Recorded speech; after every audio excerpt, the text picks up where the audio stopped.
Marami na kami mamimigay ng pera ni Burukloy.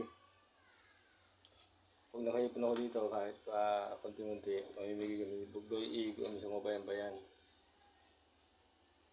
Siguro, mga ilang buwan pa.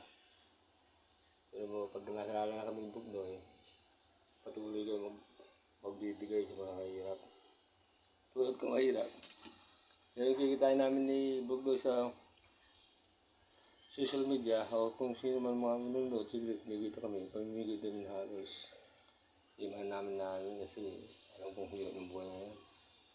Ako na namin bibigyan ni Burukloy ay yung mga talagang walang-wala, hindi yung malalakas pa.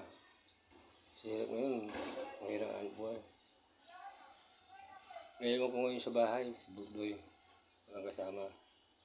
Kasi ala rin kung doon lang sa bahay. Pero kung may punan kami, para pagkuha ko ng video sa malalayo, ayos din, di ba? Papalawak namin yung namin vlog. Pero ngayon, wala kami magawa ni Burukloy. Dito na ako ngayon.